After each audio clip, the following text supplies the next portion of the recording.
all of the alerts that are triggered by CrowdStrike, for example, will be fed into Intezer's AI analyst. That's our SaaS platform that's ingesting all that data and bringing back the relevant results. So let's say we have a suspected file alerted from CrowdStrike, a suspected process. The AI analyst receives that file and any other relevant artifacts for analysis. That analysis happens, and then we can go to multiple directions depending on the result. Let's say after the analysis, Intezer can classify legitimate code, for example. So we can say that this is not a threat. This is legitimate software, which was possibly acting in a way that can trigger an alert. So we reach that decision. We change the verdict of the threat to false positive. We can do that directly within the EDR, or, by the way, within your ticketing system, case management system, wherever you live. So we can change the verdict and we can close the false positive. So if you filter those out, you don't even see it. It goes through, it's detected, alerted, analyzed, and closed automatically. The other path, and I'm going to elaborate on this a bit later because this is something we've added recently, is of course escalation. So you can see here that for serious alerts, and we're going to go through and define what we mean by serious alerts, that's something that we escalate to the relevant tier. Of course, if you have a tiered system or a flat SOC, it means that the relevant person for this escalation will receive that relevant information. So within that flow, of course, you can add more alerting sources and customize the flow, but this is what you get out of the box upon connecting. And I'm going to show you also how to connect. Now, something that we've added recently, which I think is very exciting, is contextualized alerts view. So far, up until now, you've gotten an alert from Sentinel-1, perhaps. It's a file-based alert. And when you clicked on the link we provided after the triage of that alert, you were linked or you were sent to the result of the file analysis that we've done. Now, that, of course, lacks the context. So if you open that file analysis view, you don't really understand how was it executed, when was it executed, why was it alerted. You just see a file analysis view. So what we've added, as you can see here, and I'm going to go over it live, of course, is an alert view, where we take information from the alerting source and from our analysis and provide you with a contextualized view that can tell you exactly this file analysis derived from this process by this name in this path. And of course, you can dive in and get more information. And within the alert, you can already get some IOCs, TTPs that can be relevant for tier 1 that is now receiving this alert. So here you can see a list of alerts. I'm going to go over the UI and what you can see here when I go over it live with you. Just to show an example of how a typical alert would look like, in this case, a true positive, you can see here that you have the banner, what was this alert? You have Intezer's verdict, confirmed threat form book, so you get the classification, and you can see this is classified as a generic threat, not a customized APT, for example, or a ransomware that requires faster response. It requires further user action because it was not mitigated. This is based on Microsoft Defender, the source in this case. On the right, you have information about the alerting host and the information taken from the original alert. And here you have Intezer's investigation. So you have the relevant file scan linked here.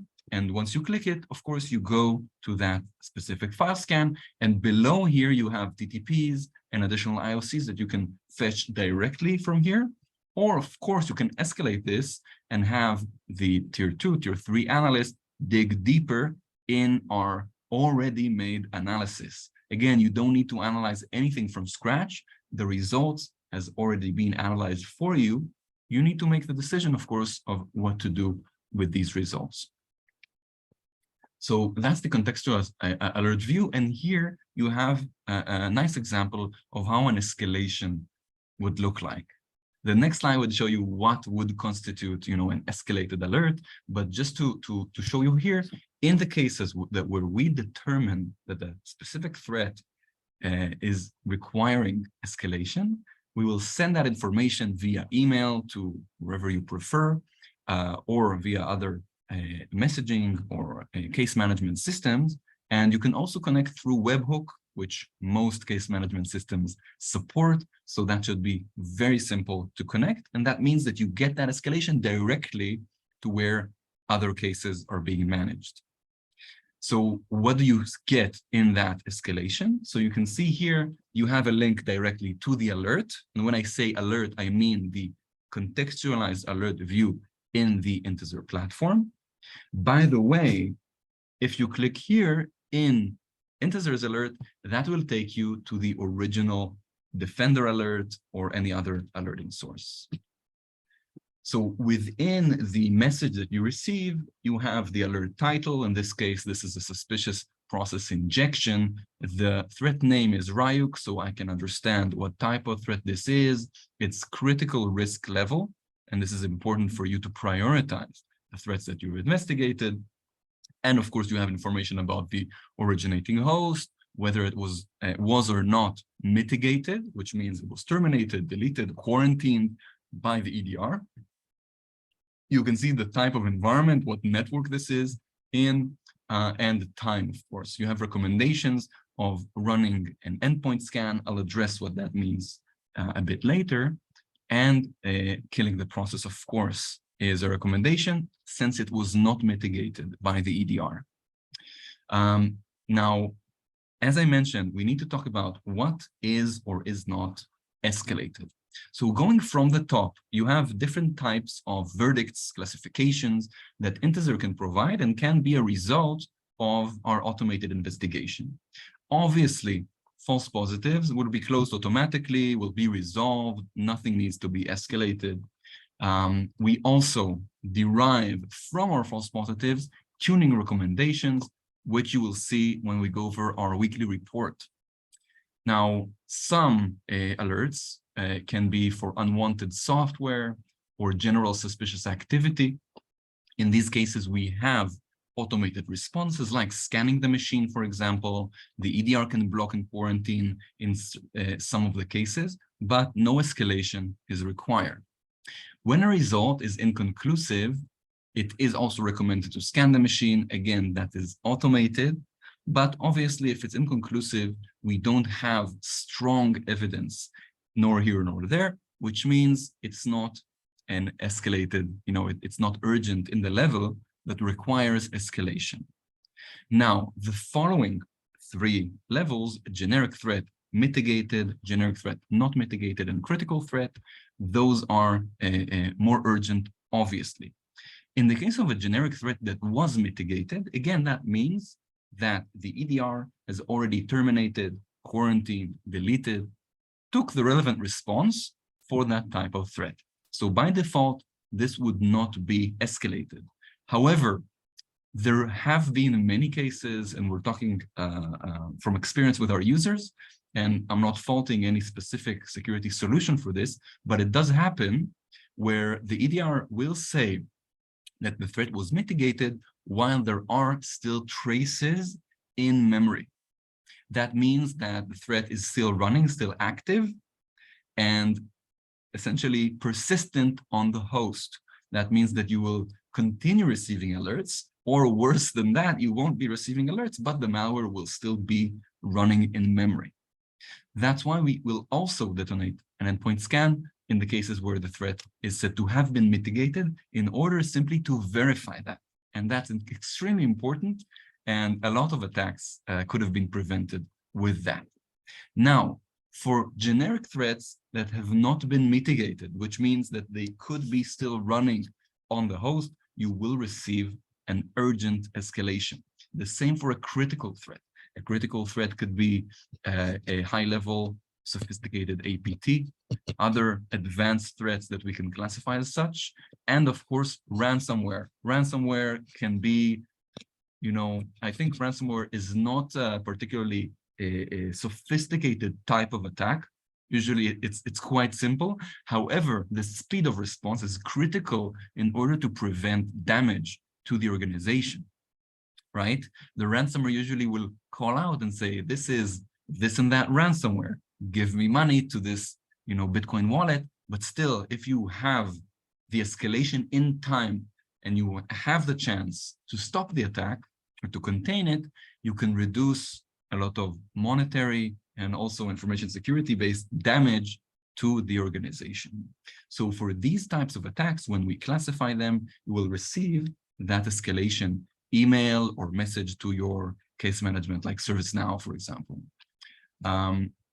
And of course, feel free to ask any questions about it. And again, for false positives, they would be closed and remediated automatically. I mentioned tuning suggestions, so I'll explain what I meant by that. So since our system receives all of the alerts in your environment, it analyzes them.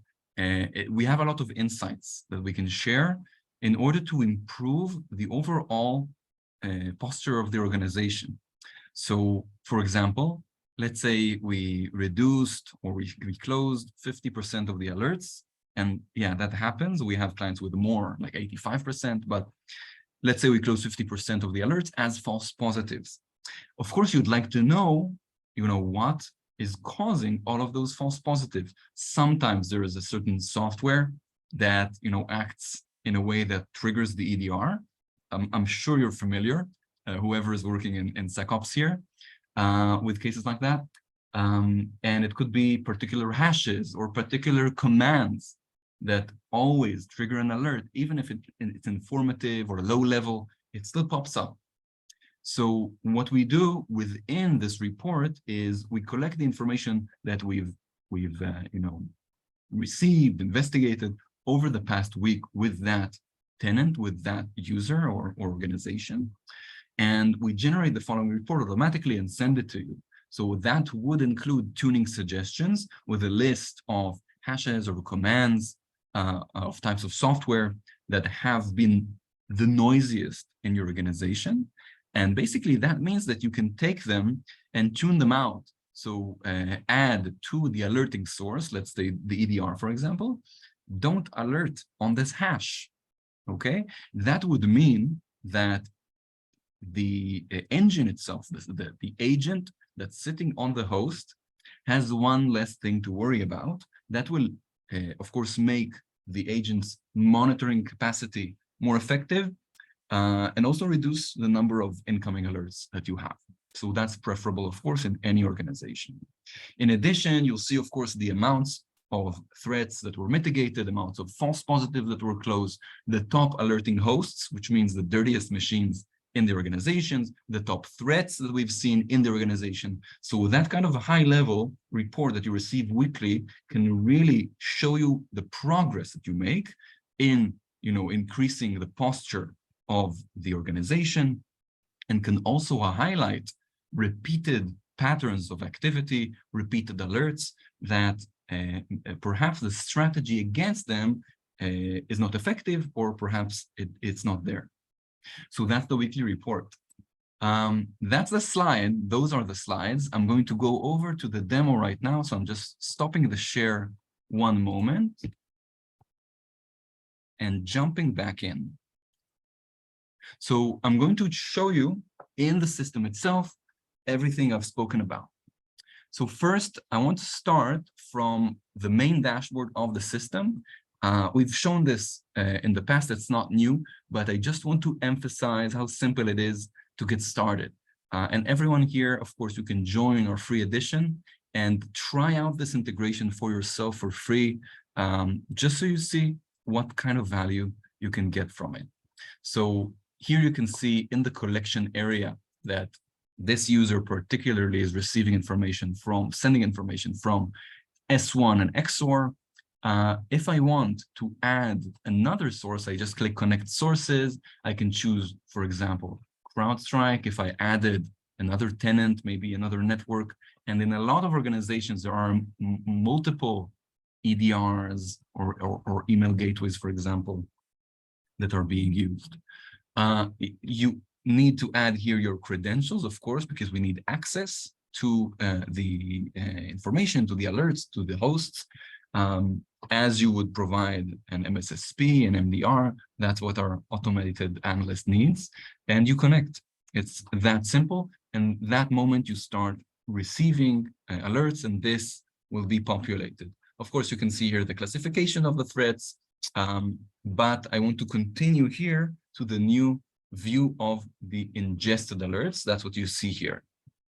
So in this page, as you've seen in the picture in the slides, you have alerts coming from any source that you have. So in this case, you can see that I am receiving here alerts from Microsoft Defender, CrowdStrike, and Sentinel-1. Some of them are for unwanted software like Monero. I have this high-level view that can really help me understand the organization. Some cases are false positives. I'll show you some of these examples, and some, of course, are true positive threats. Yeah. Now, here you can also filter based on the source, based on the time, based on the risk level, on the current verdict, which means, is it confirmed? What type of threat this is? Has it been mitigated or not? And you can also search based on family, based on host name. And in cases of MSSPs, if there are any MSSPs listening, of course, they won't need a view like this that shows one organization.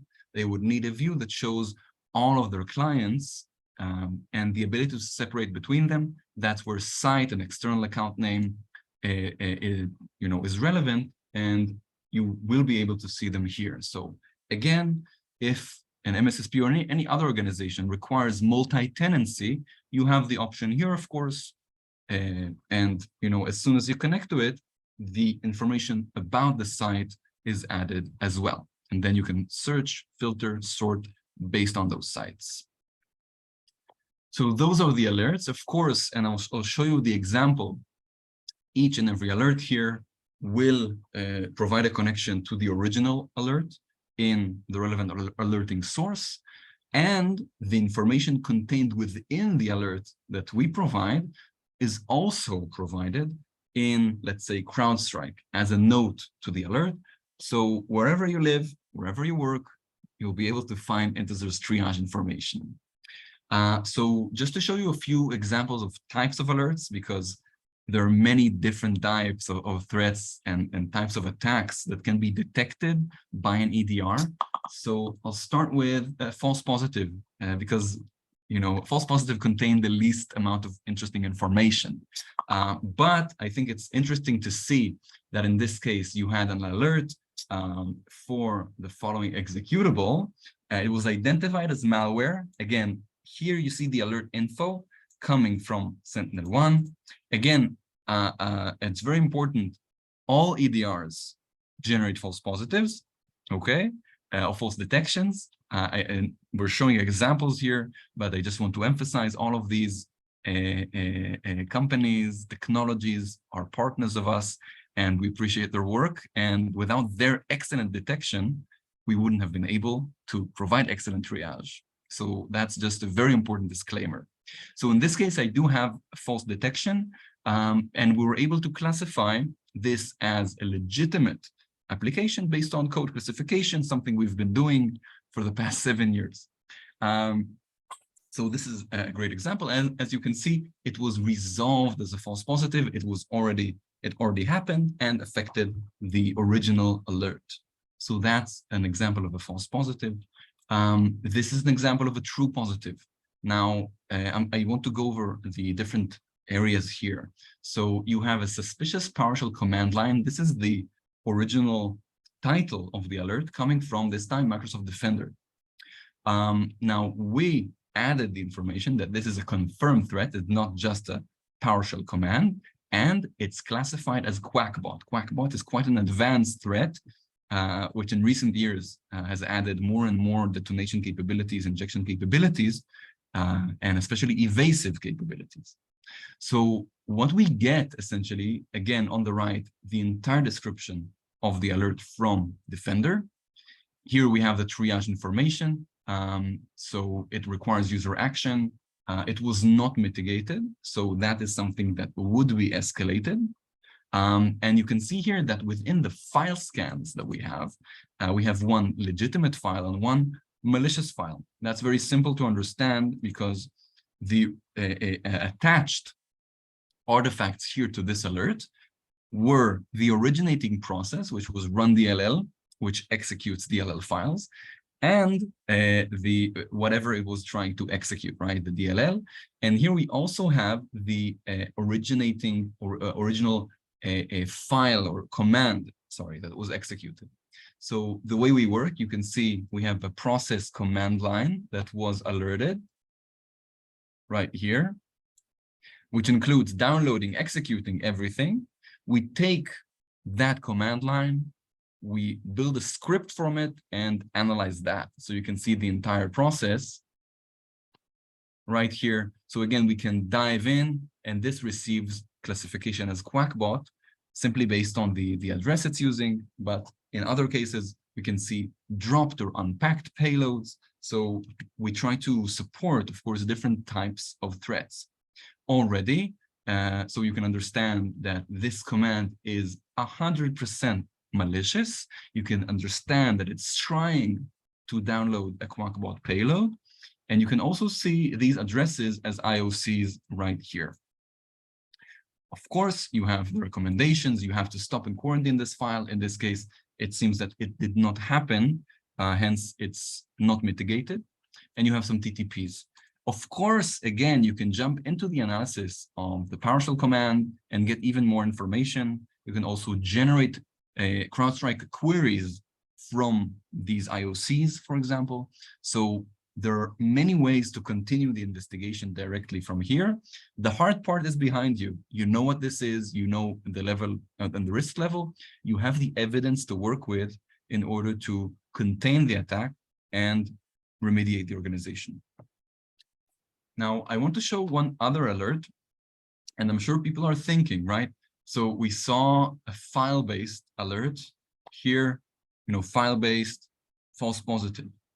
Script-based, yeah. So it's a script that downloads, tries to download a file. It also is identified and analyzed and classified as malware. Now, what happens if we don't have a file? Here, I want the audience here to try to think, what do you do when you don't have a file to analyze? That happens in cases where there's possible in-memory threat, like an injection, for example, or where a network address is communicated to by a process or an injected module. So there are a lot of cases where the EDR can tell you there is something suspicious going on. I identify the possible injection in memory, but from there, there's not a lot to go about. One option, and it would be interesting to hear here from the audience, what do you do? One option is to correlate that alert with other alerting sources. Let's see what happened in the network traffic at that time. Let's see who was logged in from the identity management solutions. So that can give you a better picture. But if you have an in-memory threat, suspicious activity identified, the best thing, and I think there's no real contention about it, the best thing would be is to do a full forensic analysis of the originating host, right? If there is potential injection, so let's investigate the host. Obviously, and you all know, that doesn't really happen in the real world because who has the time? In a typical scenario, let's say you have a suspicious activity identified on the host and you have all the time in the world. You can go to the machine and do a live analysis, but that usually contaminates the host. Or you can take a memory dump, you can extract copy the disk, and you can start running different tools and trying to understand what happened. But again, that means that you're doing an analysis and looking for something that you're not really sure, you're not really sure what you're looking for. So that's one of the reasons, and that's something we hear in the market, that people don't really do that. And a lot of these alerts, unfortunately, go unanswered, unresponded. So let's see what we do after that build-up, sorry. So here we have an example of exactly what I said. So execution via command and scripting interpreter. So what we see here is CMD being alerted on. Now, if I analyze CMD, and we did, obviously, because, it might have been an infected version of CMD doing something, that it shouldn't, but it's not. It's just CMD. And again, only Intezer can tell you this is exactly CMD. This is the version because we know the code, right? So that doesn't give me anything.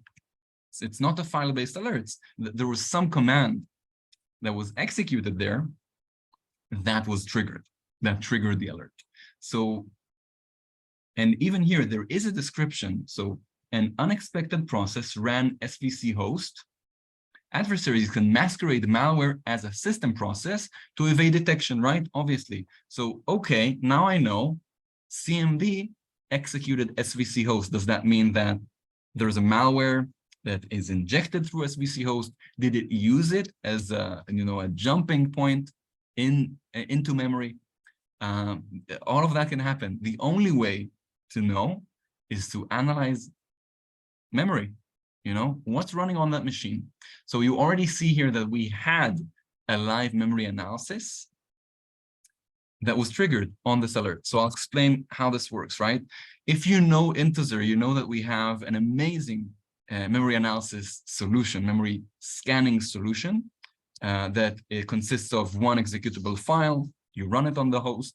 It takes everything, all of the executable code, from memory, and analyzes it in the best way possible using Intezer's technology. So when we get, and again, this is by default, out of the box, when we get such an alert, it could be a suspicious script like this, it could be an in-memory threat where some injection is happening. We've built into the automation that when such an alert occurs, automatically, the endpoint scanner will be triggered and deployed on the alerted host, and the result will be brought back and added here to the alert. So that means that we've gotten the alert, we've identified that this is not a file-based threat, we've detonated the endpoint scanner and brought back a result. Now, as I described before, the typical flow of memory forensics is incredibly time-consuming. Here, I want you to note the time. So on the top, you have the original alert from CrowdStrike, 23rd of May, 2:59.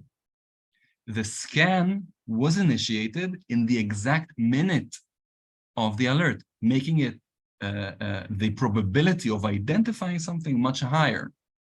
In addition, the scan itself took only about 2 minutes, okay? The scan can usually take between 2 and 5 minutes.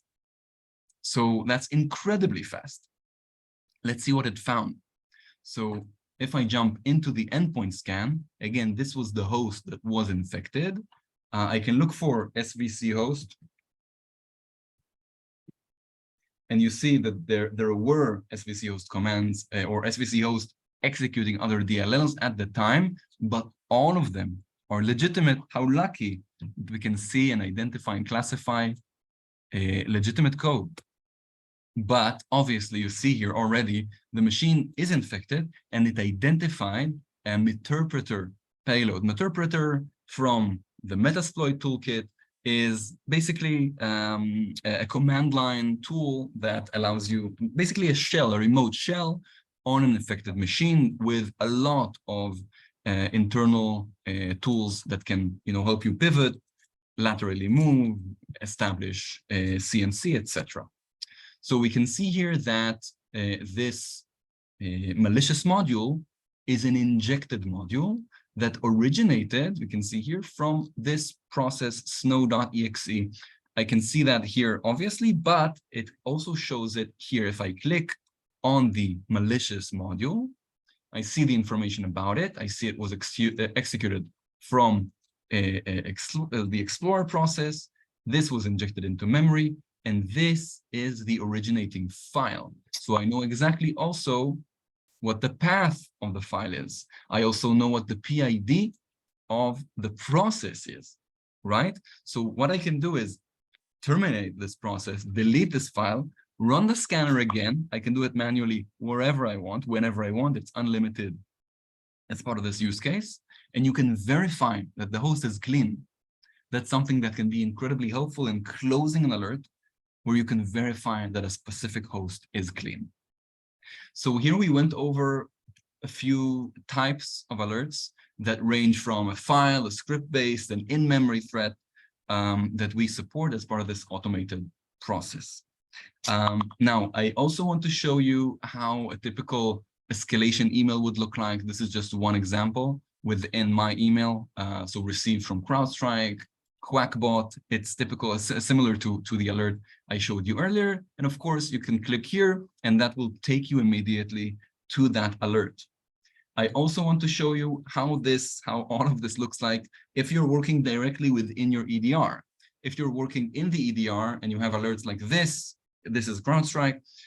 So I can open the alert, open comments and log entries, and all that information is provided right here. So you have, again, confirmed threat, Quackbot, recommended actions, kill the process. You already see there is evasion and discovery TTPs and relevant IOCs inside. All you need to do is go to the alert. So again, this will link you to the alert page that we discussed earlier.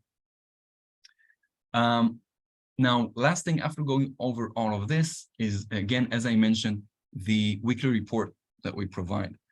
So again, it will contain all of the information from the AI analysts' activity over the past week.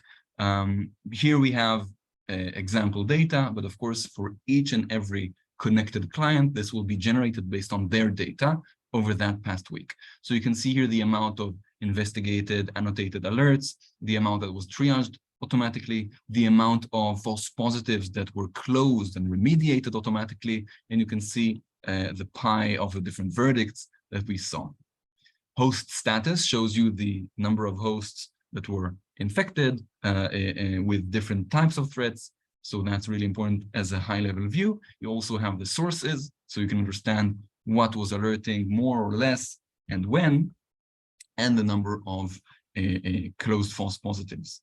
Here you have a list of the top alerting hosts. So you can have hosts that have been alerted on more. Some threats are more noisy, and some hosts are more vulnerable. So in both of those cases, it's very clear that if you see a host in this list and you haven't mitigated that threat yet, that's a priority. Here you have the top threat clusters, because we can classify the threat. You might have been attacked by several different variants of the same threat. Here you can see Agent Tesla, Ryuk, Remcos as some of the more common, threats in this organization. If you see a smaller list, if you see only suspicious admin tools in this list, then your condition is excellent.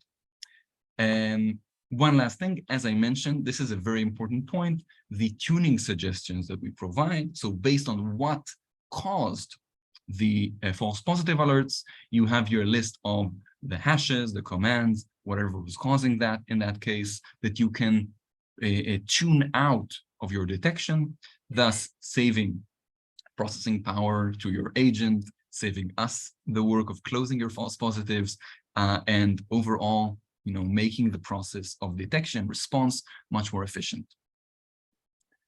So with that, we've went over some updates, which I think are critical in the strategic view of Intezer as an automated security operations analyst. You saw our alerting view and the support of different types of alerts. And with that, I'm really happy to accept any questions if you have them.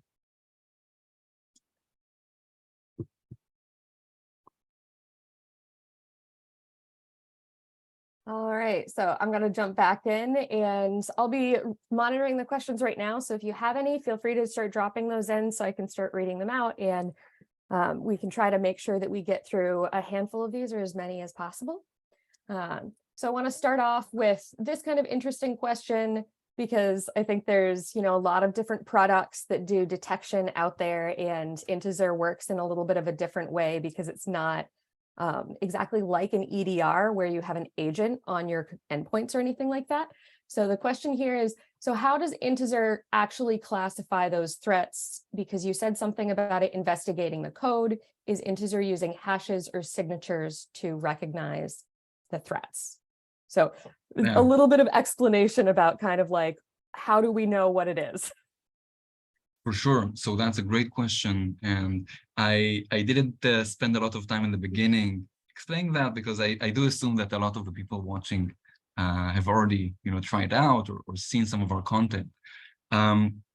So first, how do you classify Intezer as in the security operation field? It's not a detection system. You saw that we connect to those. So by default, we're not one of those. You can compare us to the security analysts that are sitting beside you in the shift, trying to analyze the alerts. So we provide triage, analysis, and response. As you saw, response could be closing a false positive, escalating the threat to you. So you can look at us as one of the analysts, just automated. And how we do it, we actually combine several different techniques, but the core of our technology is the ability to classify a compiled binary code. So that means code from memory, code from compiled binaries.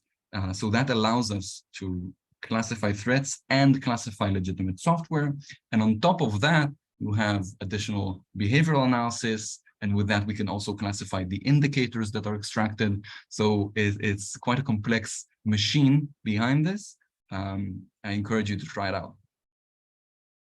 Well, and this is a little bit of a follow-up on kind of the how it works question, which I know is a really big one when you're looking at, a technology that does something in a little bit of a different way. So what, let me just, hold on, I lost the question already.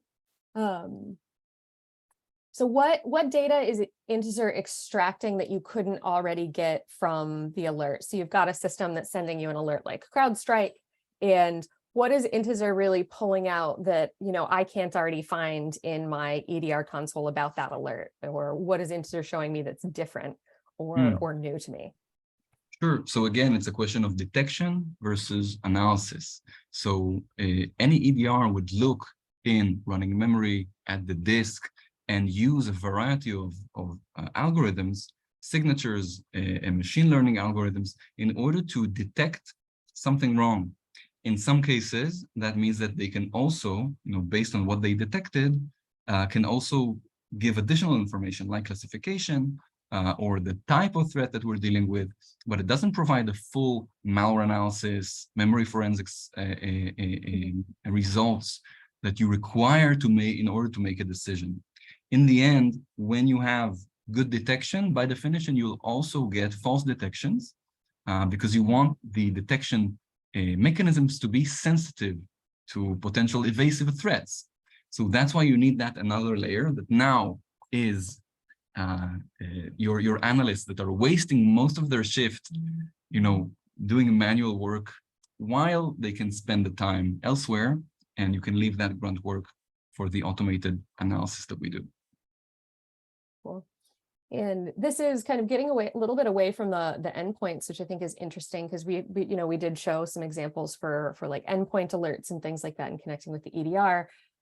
We have a lot of threats that are coming in from phishing sources and, a lot of attachments and kind of files from other places that are not endpoint alerts. Can Intezer also triage, other kinds of alerts, or what kind of alerts can we send into Intezer? Certainly. So as I showed in the architecture slide in the beginning, we also support email gateway or phishing pipelines, user-reported phishing.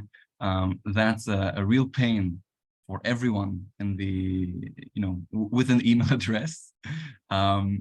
And the way we do it is either through direct integration, that depends, of course, on the vendor, or through a third-party SOAR integration.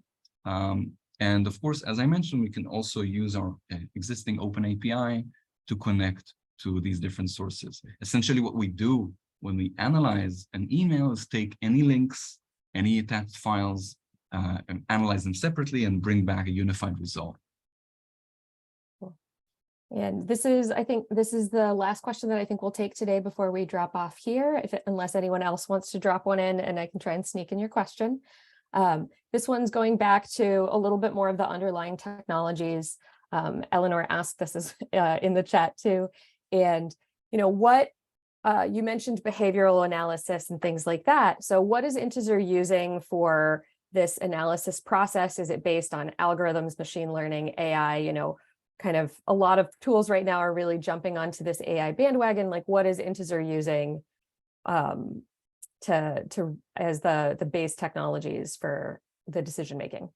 Yeah, so actually the base of the technology has nothing to do with AI, but there are some components using AI or machine learning as part of the overall analysis. So what we do is, based on the artifact that we need to analyze, let's take a file, for example, we provide deep static analysis for the code itself and any other artifacts that it contains, and dynamic analysis. But that process is, I think, completes itself, or is, I don't know how to say, but when we detonate the file, if there are additional binary artifacts, we'll take them and disassemble and analyze them statically as well. And then we take all of the artifacts that are generated from the behavior and we match them across our huge database. So essentially, you have different techniques that are working together in order to bring you the best result. Yeah. Well, so yeah, so it sounds like, to kind of paraphrase that, we're trying to do as much as we can without AI first, which from what I understand is because it's very reliable and dependable and we can really provide consistent results.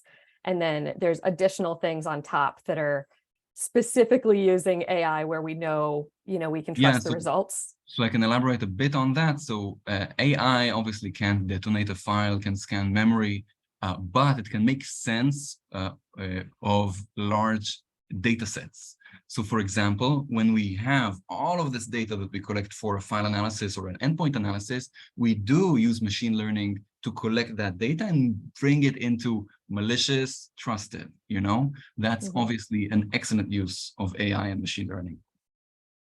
Yeah, and I've got one more question here, which I think is an interesting one that I want to make sure that we get to because it just came in. Is the differentiating factor of Intezer memory forensics? Is that kind of what we think of as like one of our core or unique values? It's definitely a differentiator. You don't have any equivalent that I know of in the market, but the reason we can do this memory forensics is due to our core technology, that it's in the core of everything we do. So it's in file analysis, memory analysis, it's in dynamic analysis.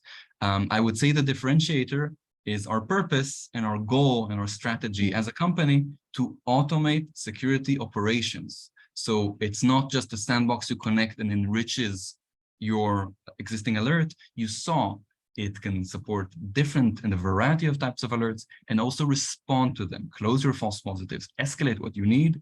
So that entire approach, the holistic approach to automated security operations is the differentiator. Yeah, so trying to provide as much automation, as much time savings, really, connecting as many of the dots as we can. So that way, by the time you're actually looking at an alert as a person, you really have all the answers that you could want right in front of you already without having to go digging around, right? Or Exactly. or the alert's closed off because Intezer already looked at it and said, you don't need to bother with this one.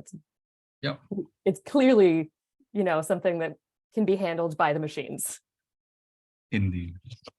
Cool. All right, great. Thanks so much, everyone, for joining. I hope you got answers to everything that you're wondering today. Feel free to follow up. We'll be sending out an email with the recording. And if you have any questions, let us know, and we will get back to you. Thanks, everyone. Thank you.